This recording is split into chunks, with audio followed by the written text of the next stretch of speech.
This is a Gato Consulting production. Strategy for Action. The key strategic decisions. Hello, it's time to face the key strategic decisions: product development, geographical expansion, vertical integration, capacity expansion, and business diversification. We've covered a long way so far in the relentless search for opportunities, and it's possible that some of these decisions may have come up already. But you can't just stumble upon these opportunities.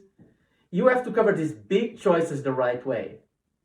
Why are they called the key strategic decisions? Because they can really move the needle. By embracing them, perhaps even forcing them, you can grow by leaps and bounds instead of just step by step. And I will demonstrate that with some great Central New York examples. Blue ocean strategies are about stepping out of the traditional view of the competitive landscape to create blue oceans of new and captive demand and breaking away from competition. This is a great tool for product development, generating differentiation and innovation. We will first use the 4 actions framework to try and break outside of the boundaries of the products and industry. We will ask 4 questions. For instance, are there factors or features that customers don't really value and, if taken away, would not only reduce costs but lead to no or minimal reduction of demand and price? Or features that should be reduced? Or the opposite? Then we will try to see if there are ways to convert non-customers. For instance, are there customers on the edge of your current marketplace? This could be a regional edge. This could be a flavor edge, like Chinese versus Thai, or people that refuse to use your product, or who usually don't think about using your kind of product. Want more idea generation suggestions? The 6 Paths framework suggests looking across a number of dimensions and examples to break away from traditional definitions of the market. And with all these reflections, we will certainly have new opportunities to add to our SWOT. While some could be just elements of differentiation, by doing this exercise, you will have increased your odds of finding great innovations or even a true blue ocean.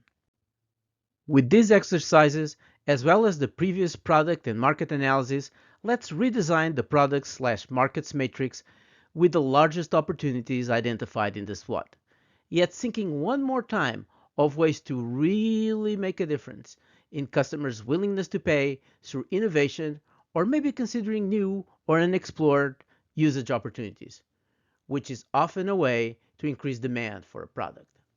The total addressable market is one of the most important things to consider, as well as the ROI of each proposal. And by the way, the quality of these decisions will improve tremendously by inquiring the market as suggested during the analysis steps.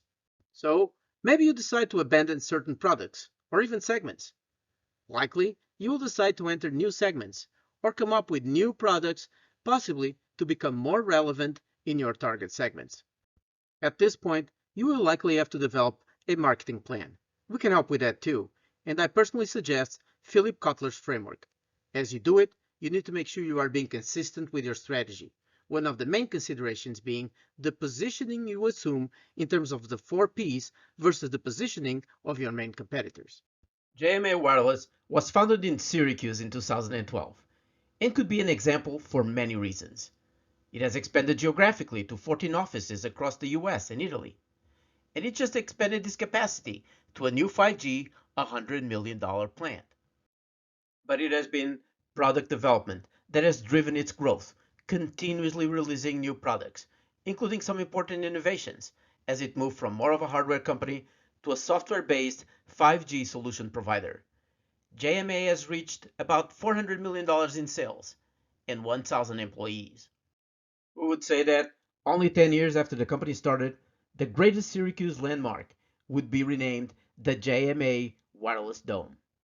In terms of geographical expansion, you will have similar considerations. What you had in the SWOT, the TAM, WTP, and ROI are considerations of all key strategic decisions. And, as one can expect, we might decide to enter a new region or exit another.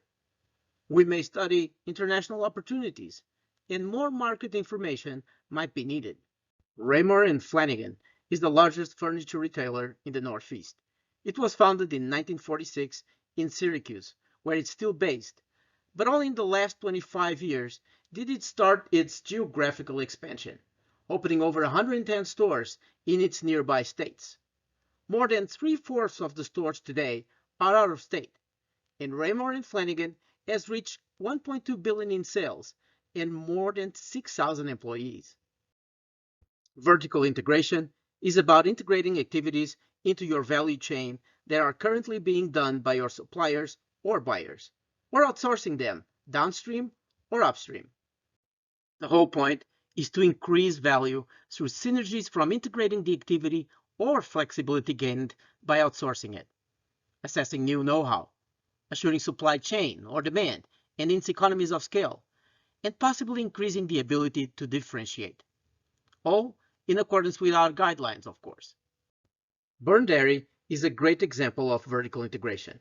It started in 1933 as a bottler and delivering milk door to door. In 1954, it started vertical integration by opening its first convenience store. It continues to expand, having opened 18 since 2010 for a total of 68 stores today. Served backward by three plants.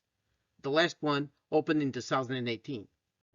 Its retail stores are probably a very large part of its estimated $400 million in revenue. And the stores also guarantee demand and brand awareness for their large, across the country, retail distribution of their own Burn Dairy brands. That is yet another form of vertical integration. For capacity decisions, besides the usual criteria, the important things to consider are demand, what technology to use, and what competitors are doing. While the total addressable market might have expanded, it could become saturated if two players extend capacity at the same time. And again, we will have to make sure such a decision fits strategically with your framework. A word of caution. A capacity expansion decision should not be forced. You must be pragmatic, especially if following a cost leadership strategy. Make sure you have enough business to get your factory working a third full shift before you build a new plant. Well, that is proper ROI. Capacity decisions must follow anticipated demand. Here I am in front of the Rome, New York 200,000 square feet facility I built in 2006-2007 for Sovina, allowing it to double its capacity and showcase a state-of-the-art facility to more demanding customers. We were able to grow from about $140 million in sales in 2005 to $200 million by the time I left in 2011. Entering a new business is a whole new ballgame. It literally requires doing a new industry analysis. There is also evidence that business diversification is not a winning strategy on average. If you're not a portfolio manager or turnaround investor, it should be considered only when businesses can share important competencies, they focus on it, and they do it well. Horizontal strategy becomes very important. That is, how you will coordinate and take advantage of the interrelationships between business units once you get them. There needs to be a strategic fit. Danaher has a great story of recent success by diversification.